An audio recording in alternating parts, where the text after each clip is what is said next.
Welcome back to another episode of Unspoken Heart, the space where truth meets testimony and silence turns into strength. I am your host, Deanna Lane, and I am back with another raw, unfiltered, transparent conversation.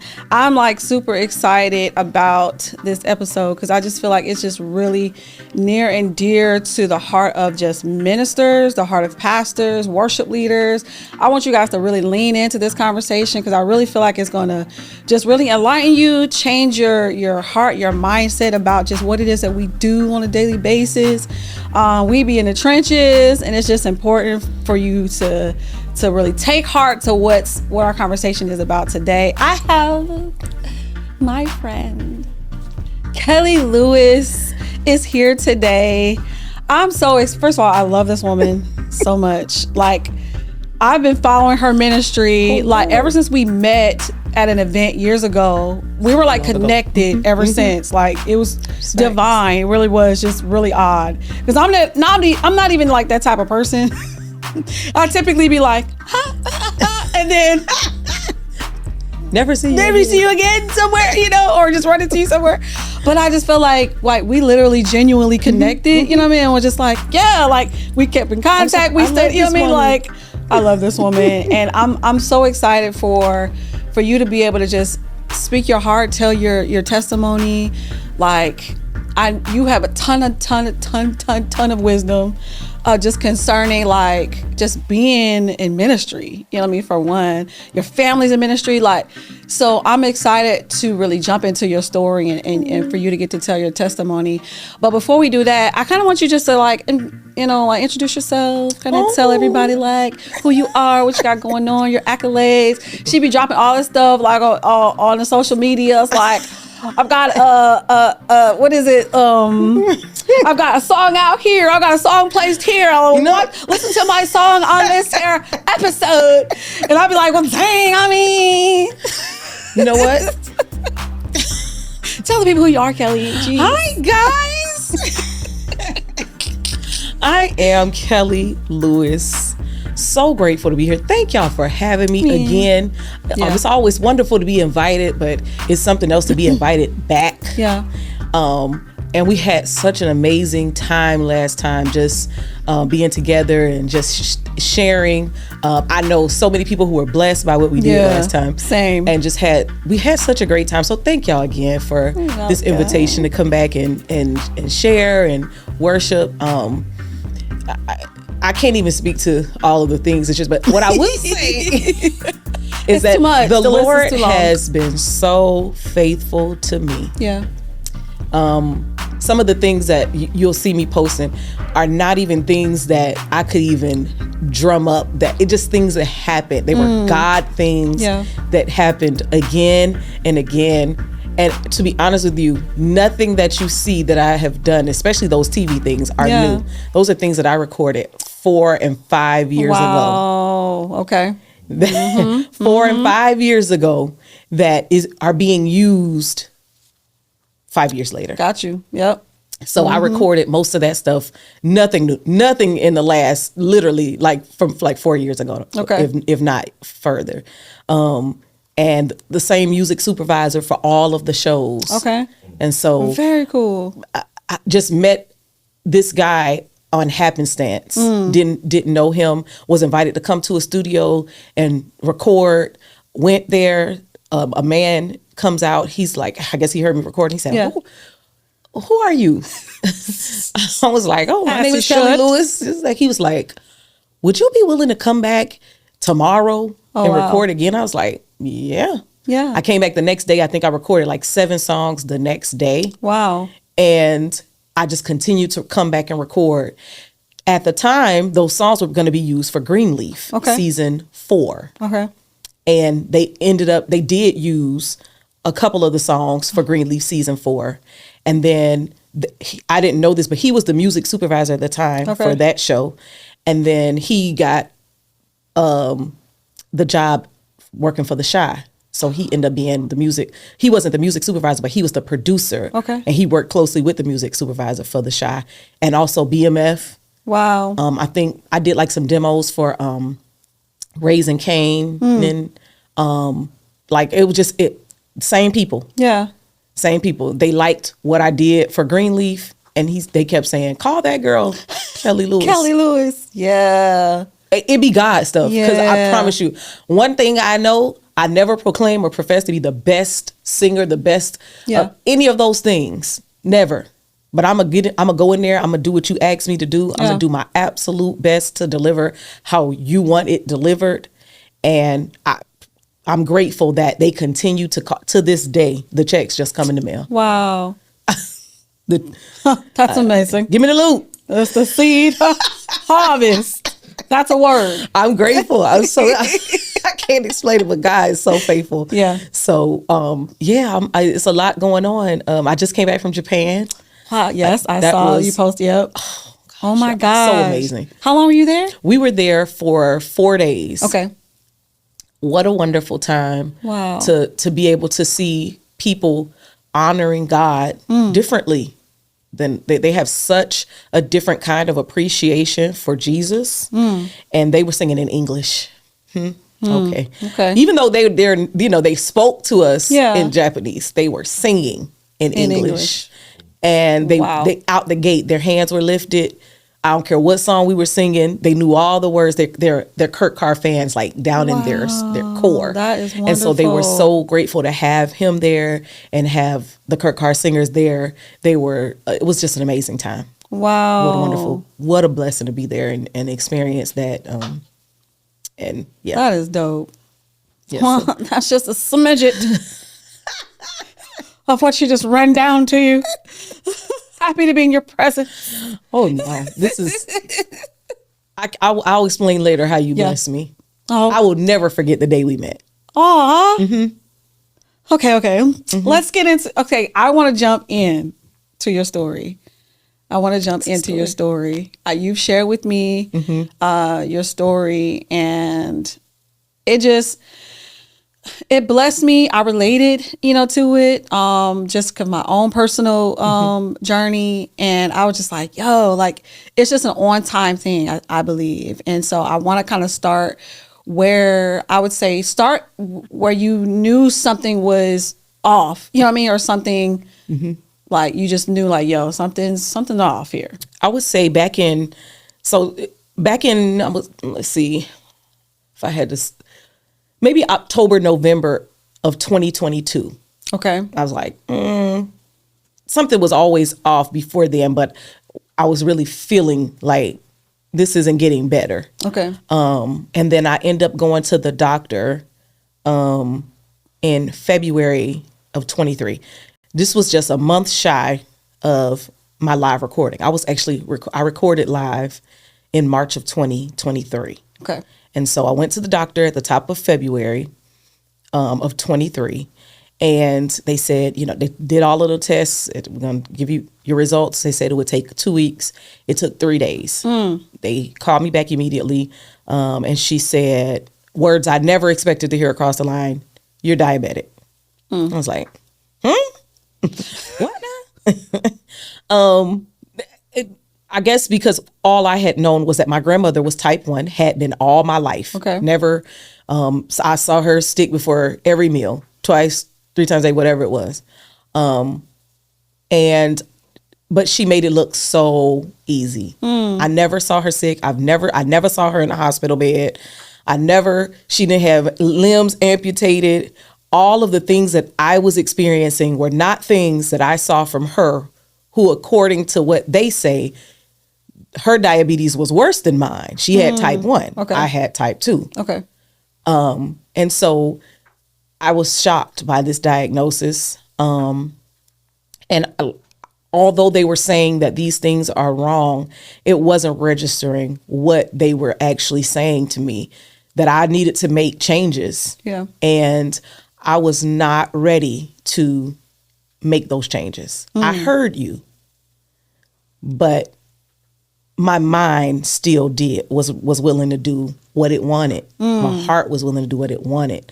And so from February until, I'm going to say February of 23, because even at my recording, I recorded sick. Like multiple times I almost said, let's cancel this thing. Okay. Because my body was just failing. Okay. Literally, my legs. I developed edema in my legs. I would be going through airports. I'm on planes and automobiles, and my legs would be huge. I'm dragging through these airports, just trying to get from destination to destination. I'm tired. It was bad. And even in all of that, I would remember recording that night, and my spiritual mother came in and she prayed with me. I literally almost said, I'm done. I can't do this. I'm not well. Like in the middle of the recording? Like before we even started. Before you even started, okay. My body was not feeling good. I'm like, the week was rough. I'm just in there drained, and we hadn't sang one song yet. What's crazy is I remember we went on a retreat in 22, like April or something like that. And this was right before, I hadn't announced it fully yet that I was going to be recording, but I remember telling my spiritual mother that I was going to be recording. And she said, she laid hands on me during our retreat. We do like a daughter's retreat. And she laid hands on me and she said, the Lord said that you are a walking revival. She didn't know this at the time, but that was the name of the recording, the revival experience. Okay. And I'm like, man, how can I have a revival experience and not be revived? I'm singing about songs that I'm literally felt like walking through hell trying to birth out these songs and getting them on paper and then taking it from the paper to the actual recording. And every step of the way, my body is like, you won't be a walking revival. Oh no, you won't. That's the enemy would have loved to have me to believe that. Yeah. And so I'm doing all of the things. We did everything. The recording was amazing. Okay. I mean, amazing. People who were sick, we prayed. We really wanted the Lord to come in. I wanted it to be like nothing people had experienced before at a live recording. We tend to be very, traditional in those kinds of settings where we still just kind of clapping and not really giving ourselves over to Jesus and what he would want to do in a setting like that. We waiting for the next thing, the next song, the next moment, and we don't just live in the moment. We miss it because we're waiting for something to happen in a moment. But by the time you realize that it was a moment, it's past. Yeah. That's why you got to jump every opportunity we get to be in his presence. We got to jump in because you never know when that moment is coming. But we sit around so traditional. We're waiting for something, and we looking around and we looking at our watches and we record and we got our phones out, and the Lord is there like, I was here. And so I didn't want that for this. Yeah. And so every avenue, how we even set it up was so that before we sang a word, the people were forced to get into their own space. We opened it up with a hymn, but there was organ playing. We give you all the glory. They were singing before I even came out. I could hear the song, the singing from the back. Wow. The people were already in worship. We played the prayer, Sade Martin's prayer CD before I came out. So the people were already at the awaiting space. Yeah. They were waiting for that moment of revival to hit. Every moment gonna be a moment of revival. Yeah. I went through hell to get here tonight. Wow. And so I was so grateful when it was over, but I was blessed because so many people had testimonies of them being healed. But I was still sick. Yeah. And I wasn't even well enough to go into post. So we had done some pre-production, but I was not well. So I didn't want to go into post and still not feeling well. And that's exactly what was going on. So I'm like, okay. So with post, you go back in and you basically kind of listen through what you've done, and then you clean up the vocals. It was a lot. We had a lot going on, so we wanted to make sure that we picked the right moments to put on the record so that it wasn't too long. There were so many great moments though, and we were like, man, this happened, and some stuff I didn't even remember happened. I was on the floor. Right. Listen, I wasn't just there to sing about revival. I was there to experience revival. Come on, okay? I was on the ground. Come on, worship leaders. That's the thing. It's that. I was like, You're there to experience revival as well. I was there to experience revival. I was on the ground. They had to tell me, get up, go fix some makeup. I looked terrible. I didn't care. My deliverance was in the room. I knew my healing had to be there. No way the Lord would put me up to help bring a bunch of people out and I was still in. No way. It's not like that. That's not the kind of God we serve. Yeah. And so, but also you gotta want it. Yeah. Yeah. Not just with our mouths. We talk a lot. We love to talk. Yeah. Oh, the people love to talk. But we don't do half as much as we talk. Okay. And if we would just put a little action, that's the one foot in front of the other, then he's ready and willing to do whatever the work is. Yeah. But we got to work too. Yeah. And I was saying a lot of things that I wasn't doing. Okay. I was saying I wanted healing. I wasn't doing anything to get it. Got you. He is a healer. But my work had to be put in. I wasn't working. I was saying, Lord, heal me. I want to be healed. Well, how do I do that with type 2 diabetes? Yeah. Yeah. Yeah. No. And I was just not ready. I was not in that space. I wanted to travel. I wanted to do his work and I wanted to do his will. But also, what about that inner work, that work that I needed to do? And I wasn't doing it. So by this point, I would say we were getting towards the end of the year in 23, and I was still very much sick. So this is from February to December? This was from February of 23 to until September of 24. Okay. Whole time, body's saying, fix us or we'll fix you. We'll break you. Fix us or we'll break you. Or we'll break you. My body was breaking. Okay. I was at my, I ended up going to the doctor. I said, I can't do this anymore. Yeah. I'm tired. I want to be different. I felt like I was taking a turn, and I went in there. They ran down all these things that were wrong. And at that point I knew I'm not going to make it any further in this condition. And if I want to be able to get on these planes, trains, and automobiles and serve him the way that he showed me, we see so much. Yeah. He'll give us a glimpse of where we're going. Very true. And I saw where he was taking me to, but no way I was going to get there in that body. Whew. No way. That mind, that mindset, I wasn't going to make it. Yeah. And so I went to the doctor. We spoke everything over. We did another full panel. Okay. Things had gone from bad to worse over that year and a half. Yeah. Bad to worse. Yeah. And we spoke about a care plan. We said, okay, here's what we're going to do. We're going to get on a 1-year care plan. Okay. We mapped it out.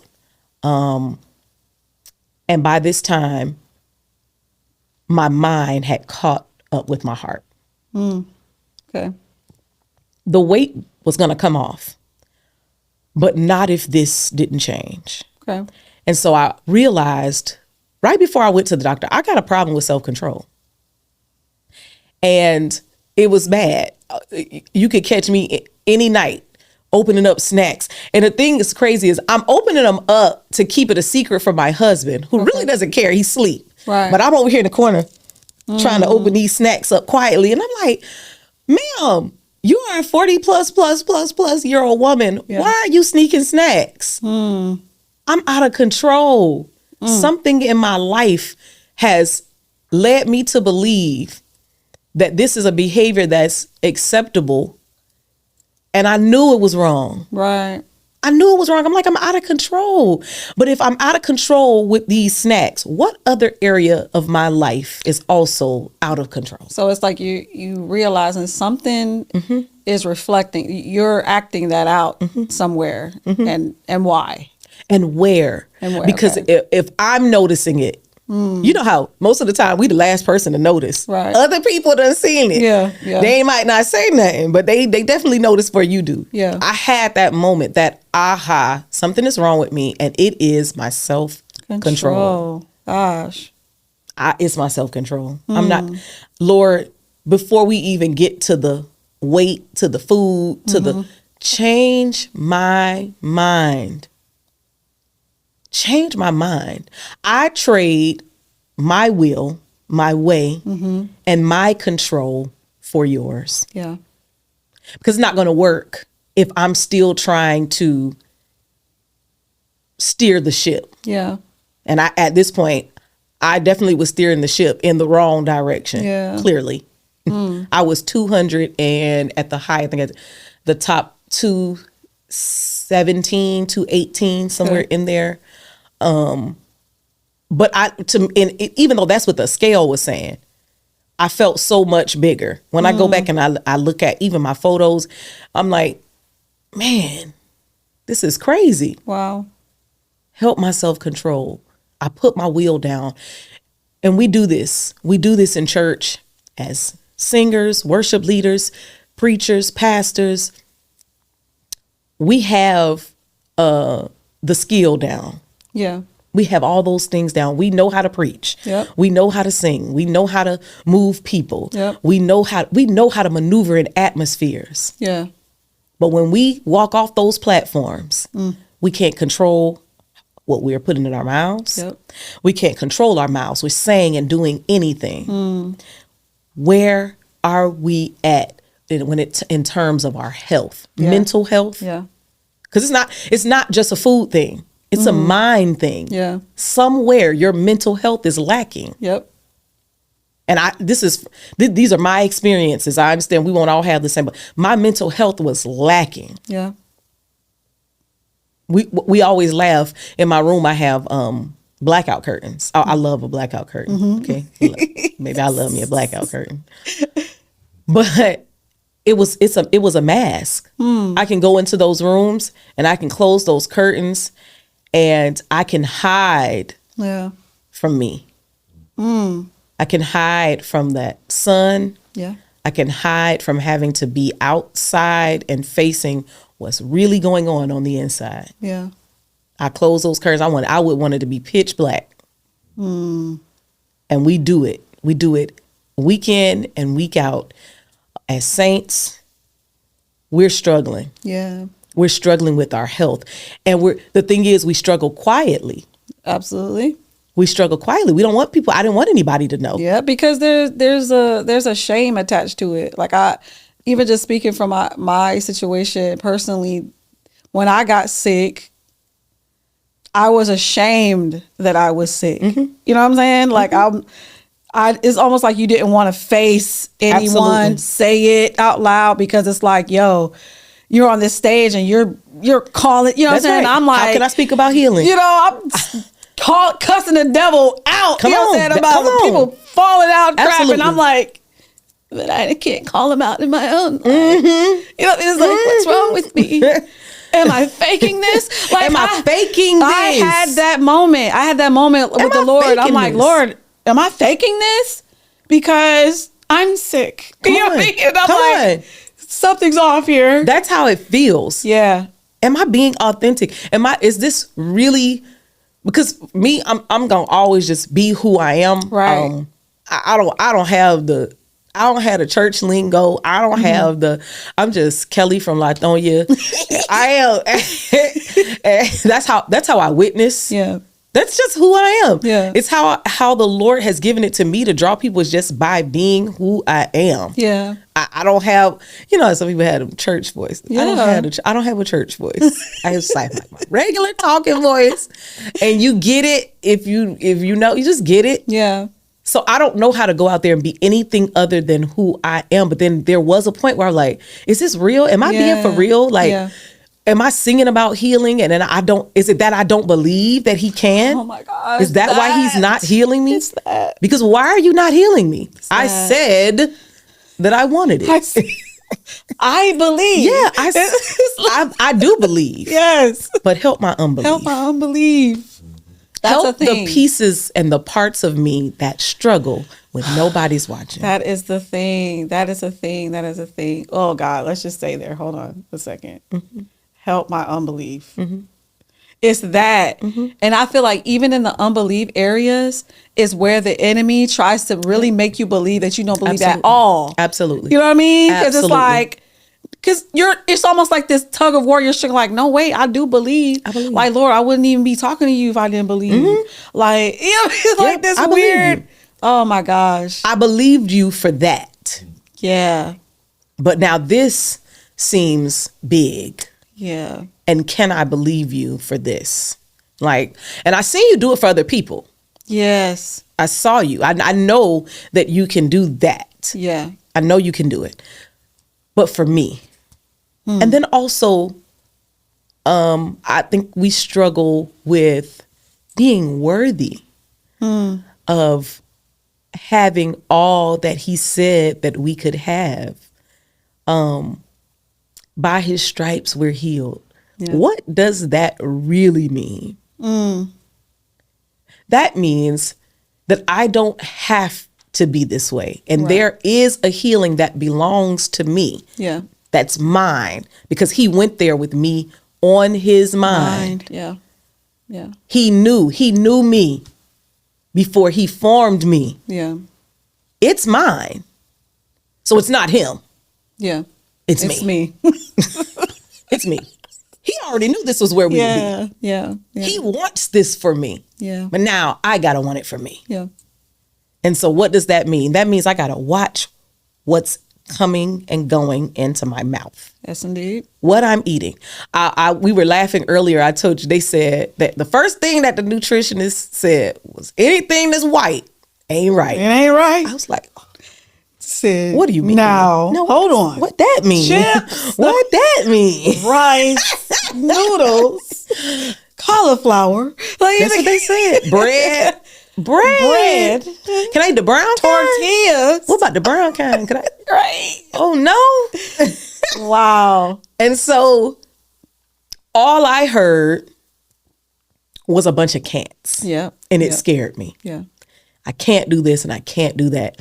And then I'm like, well, what can I have? And for me, I allowed the fear of what they were saying I couldn't do to overshadow all of the wonderful things You can do. that new things that I could have been experiencing.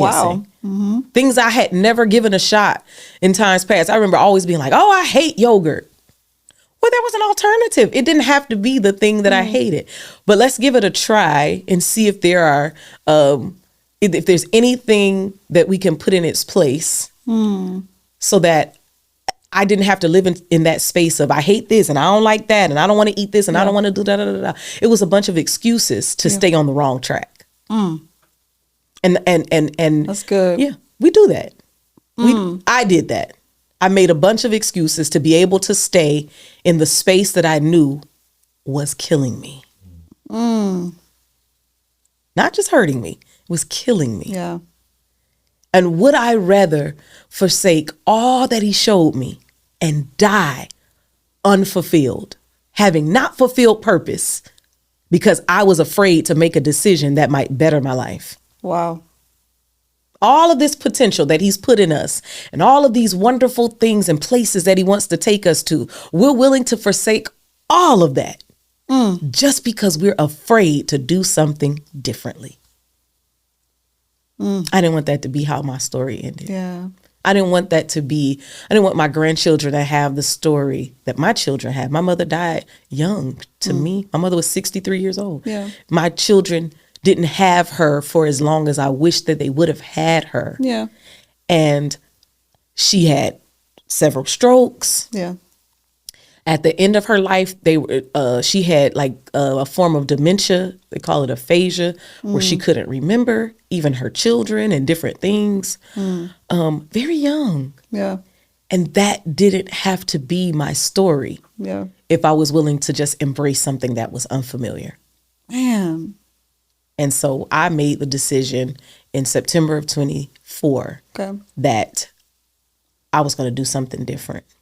And if that meant working out, which I had never done, like in that manner.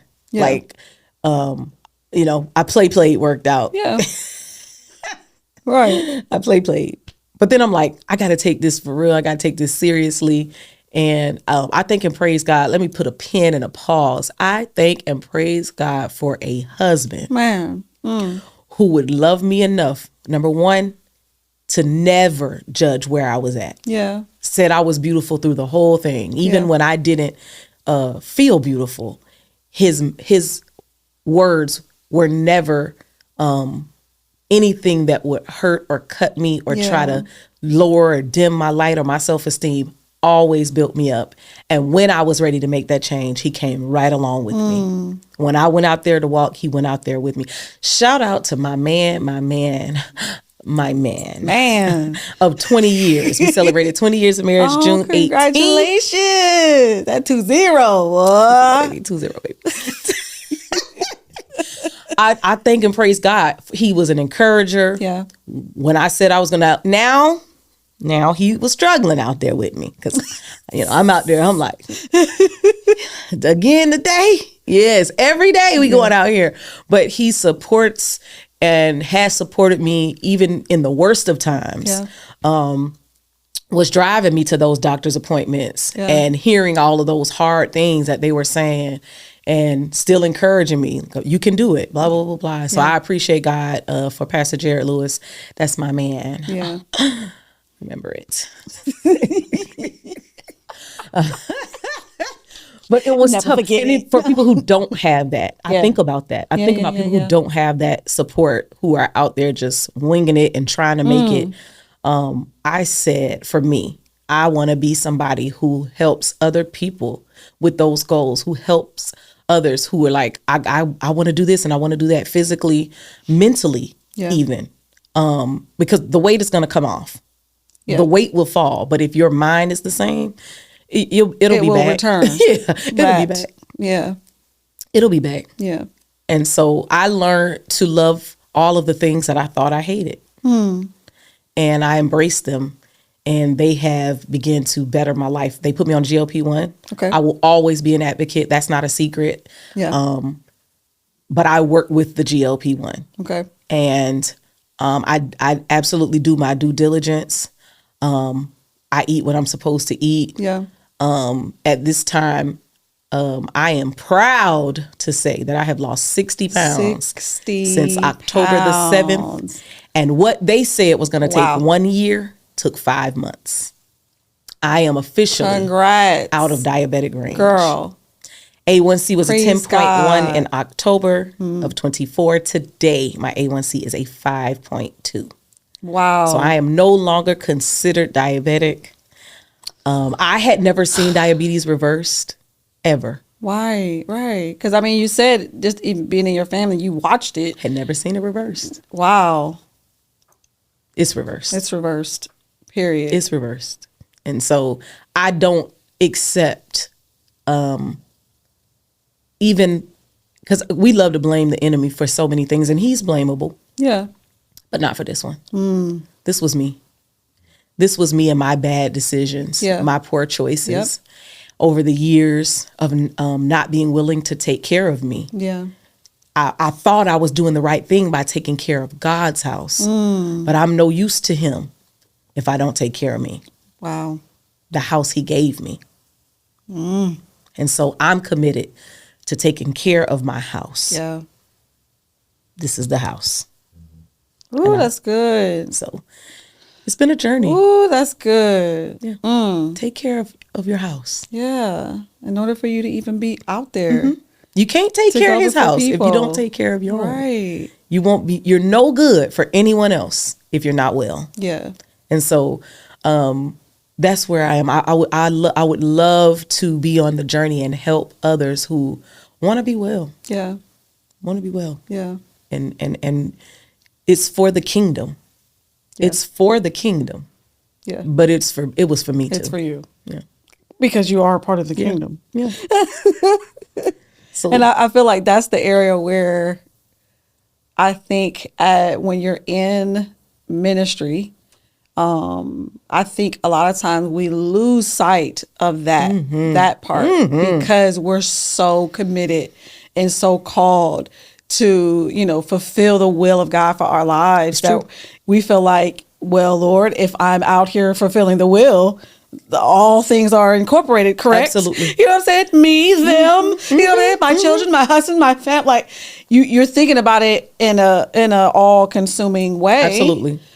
But it's like, but no, you must prioritize yourself and rest and, health. Get that mental health checked on. Physical health, mental health, like all the things. It's okay to say I'm not okay. Yeah. That's okay. That's okay. Years ago, and I think I tell this story often, when I was 12 years old, my dad committed suicide. Okay. While my siblings and I were in the very next room. That was in the early 90s. Wow. There was a stigma during that time where you didn't say, of course, I'm not okay. And we've come light years past that place where we don't have to sit in spaces where we're not well and pretending to be and fighting for our lives right. to be okay. And for what? Right. For what? I can recall, and especially when my mother passed, now I'm parentless. Right. 10 months after my mother passes, my grandmother passes, her mom. Now I'm grandparentless, no parents, no grandparents. And I'm like, I'm not okay. Yeah. I remember one day just saying, I was telling my husband, I said, I don't think I'm okay. And he was like right now? And I'm like, yeah, I'm not okay like right now. You know what my husband did? This is no shame. I'm not ashamed of myself. He picked up the phone and he called the insurance company and we found, he dialed a hotline first. Yeah. And they said, okay, is she wanting to harm herself? Is she wanting to harm others? Blah, blah, blah, blah, blah. Whatever the answers were. I didn't want to harm other people. And I don't know that I wanted to harm myself physically, but I just know I'm not okay. Yeah. And they said, okay, we're going to find someone in your area. And probably within 48 hours, I was in the therapist's office laying on the couch. Wow. I'm not ashamed of that at all. That was during the pandemic, maybe 2021. Okay. Ish. Yeah, let's go talk to somebody. Yeah. I don't have to be well. I don't have to fake being well to make other people. Yeah. I don't have to do that. Yeah. It's okay for me to say, yes, I sing, I preach. Yeah. We pastor. I'm traveling the world. Yeah. I'm doing all of these wonderful things, and I'm not okay. I'm not okay. Gosh. Please say that again. Can you look at the camera? It's absolutely fine for you to say, I sing, I preach, I travel, I'm itinerant. I'm doing all of the things that God wants me to do for him, and I'm not okay. That's okay to say. That's okay. It's okay to say. Yeah. And there is help. There are plenty of places you get on. If you don't have insurance, there are places that have to see you if you don't have insurance. They're obligated to see about you. They're not allowed to dial 911, whatever the case may be, because we don't have to lose you because of shame. Yep. No. I'm available. The lanes are available. Yes, ma'am. Yes. Whatever we have to do to make sure that you are okay. Yeah. I'm willing to put myself out there, my husband out there, our church, whatever needs to happen. We can't lose another one of us who are assets to the kingdom because we're ashamed to not be okay. Man. Yeah. Gosh, sis, thank you. Yeah. Emotionally. Yeah. Because I'm not just sitting in the room and eating up and hiding snacks because I have an issue with overeating. I'm not an overeater. I'm battling depression. You understand? It's a sign, a symptom. Of depression. Yeah. Something greater. Sometimes we don't realize those things for people. Like I didn't eat a lot. I ate the wrong things. Right. But I didn't eat a lot. I wasn't an over consumer. I didn't fill the plate up. I would eat things that were comforting because on the inside I was struggling with depression. Right. in a space that I didn't even know or realize at that time probably was brought on from years and years and years. For sure. From years ago. For sure. That I at that time wasn't able to identify with. Yeah. You know, I didn't know what was going on at that time. But as I came into the realization that I wasn't well, and I was like, I'm going to sit down on somebody's couch, and I didn't want somebody who was like from the church. Yeah. I don't mean this in any. I love Jesus and I love His church, but I wanted someone who had a degree, or was a doctor, but who wasn't going to try to fill me with what I considered at that time in my sick ears. Remember? Oh, that's good. That's good. My ears were sick. Okay. I didn't want you to fill me with that Jesus jargon. Yeah. My sick ears didn't want to hear it. That's the thing. You don't even think about. That's a really interesting perspective, because there is the almost kind of, they can speak certain things that you'll take, but it'll go in through one ear and out the other, because it's almost like, yeah, right. You know what I mean? Like that's your, right. Know that right. You're sick. Your hearing is off. Everything is off kilter. Gotcha. Because you're not well. Yep. How you receive things, you're receiving it and you're not well. You're not going to receive it properly. Right. You'll hear you need to go on a diet as judgment. Right. When nobody's judging you, but you're sick. So that's how you're ingesting the information. Right. Someone who was well would be like, man, okay, you would be able to hear clearer. Right. And your thoughts wouldn't be that someone was always trying to offend. Got you. Mm-hmm. When you're sick, you live in offense. Everything offends you. Yeah. You're like, man, they just don't like me. They just don't want to see me get to my potential. They just don't. And that's not the case at all. Yeah. We got to be able to hear from with well ears. That's great. That reminds me, when I first like on my journey of wellness, I remember I had a holistic doctor, and I had to get on all these supplements, right?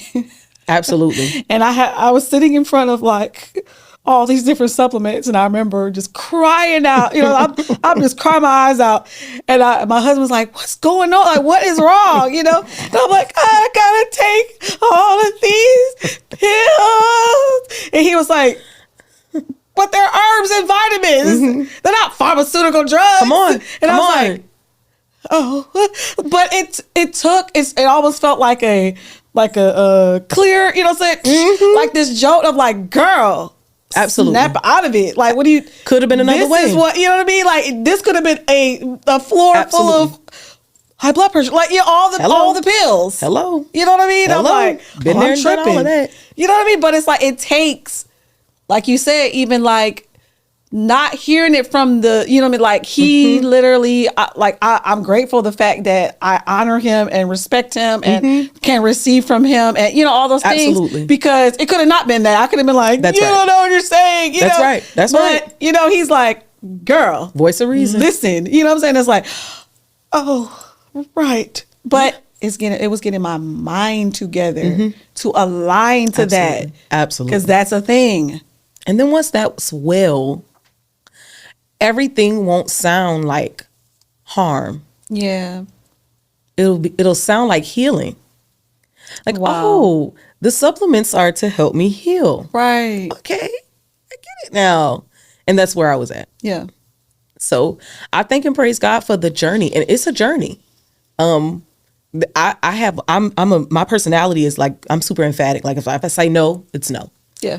And so, no, I don't want a cookie. No, I do not want any candy. No, I do not want this, and that. No, and no. Yeah. My kid's like, Mom, you don't want no? Oh, we forgot. She doesn't want any. It wasn't just me. Everybody had to tiptoe around my sickness. Whole family tiptoeing around me not being well. Yeah. Did I harm them in the process? Are they okay to say, Mom, are you okay now? Like, yeah. And they do it. They're my children are like, Mom, you okay? You okay? You okay? I'm good. Yeah. I'm so much better. Yeah. And it's made so many other areas in my life better. Yeah. My marriage. I can hang out. I can stay up. We don't have our heads on the table because we tired. Yeah. We used to be able to hang out all night. Yeah. Then we used to be like 9 o'clock. I'm like, man, let's go home. I'm tired. Now we like, where we going? On a random weeknight. We outside. Yeah. Where we want to be at? What we want to do? And I can play with my grandchildren. Yeah. The Lord has blessed us with 2 beautiful grandchildren. I can play with them. I can run around and crawl around and enjoy being their grandmother. Yeah. So many other beautiful areas when we just open up to health and healing. Yeah. So I'm open. Well, that's a great place to close. Healthy and healed. Thank you so much. Thank y'all for Thank you allowing for just me your transparency. Like, I already know that it's going to really like help people open their eyes to look within, you know what I mean? Like, search some things out. Because I think that was the biggest thing for me was like, you just never stop to like assess yourself. Like what has gone on with you throughout these years. Yeah. And I think that even in the space of ministry, we're so vulnerable. We're so very much discerning. I always feel like we're just ultra sensitive in rooms and environments, and we're seers a lot of times. When we see what's in the room, it highlights things in us that we don't really pay attention to. You know what I mean? It triggers things in us a lot of times when people are in front of you and you're calling things out, but yet you're like, well, this feels familiar. Yeah. That's why you can call it out so easily. Hold on now. Let me look at that. You know what I mean? Like that type of thing. And I'm just grateful for you just being in ministry, being a worship leader, being a pastor in this space and saying, this is what I've gone through. This is what I've walked through, because they don't say these things. Yeah. And I often tell people when I got sick and I was searching the internets looking for someone that was dealing with this, and I found nothing. Wow. And that was disheartening. You know what I mean, to me? And I'm like, this can't be for real. You know what I mean? It's for real. No one is saying anything. You know what I mean? That probably scared me the most. You know what I mean? In this, I'm like, dang, I don't have not a testimony, not a, that's walked through this. Because we'll talk about money, we'll talk about cars, and we'll talk about all of those things. But these areas are like untouchables. So thank you. Thank y'all for letting me tell the story. Anything that you can leave the audience with, just concerning this area of just health and wellness in worship or in ministry, what would you say to them? I would say that we have, for years, put ourselves in these places, in these spaces where we have become accustomed to just continuing on when we know that something is not right. Mm. And the Lord has literally put his hand out for those who do his work to pull us into a space where we don't just have to be righteous in terms of walking in his way, but mind, body, and soul. You can be healed. You can be well. You can be whole. And whether it's in your physical body, whether it's in your mental health, even your spiritual health, you're doing his will and you know that something is off, say something. Find an outlet. Again, I'm available. Corinne is available. Mm-hmm. We would love to hear from you. You can DM, you can email, you can call me. I would gladly take these kinds of calls because I know what it's like. I know where you are. And I'm telling you, the Lord is still in the healing business. Mm-hmm. He's still healing bodies. He's still making us whole. He has not forgotten about you. You are thought of. You're on his mind and you're on his heart. And we're getting well in this season. Yeah, there's healing and health for us. Yeah. Yeah. So tell the people where they can find you. What, how do they get in contact with you if they want to reach out? Reach out, y'all. You can, if you want to talk, you want to email me, klewisministries@gmail.com. I will get in there and personally email and talk back. I promise you. You can find me on all social media. I think I'm the same name, Keli Kel 98, KELIKEL 98 on Facebook. Keli Lewis. If you put my name in any of the searches on any platform, Keli Lewis, KELILEWIS. I'm there. Inbox me, DM me, however, and let's chat it up. Let's figure out how to get healthy and whole. Man. So thank you guys for listening to this moment of truth. As we end, let's not just like let this just go by just on like, oh, that was a great, like, let's take this in and let's really apply it to our lives, apply it to our everyday lives, and really like go for change. You know what I mean? Like that's what we're really after. We're going to worship after this so you guys can hear her wonderful, wonderful voice and her wonderful ministry, just a heart for Jesus. And the worship duet will be in the description of this episode, so you can check it out. I love you, sis. Let's sing. Let's sing. There's a story to tell. There is. Yeah.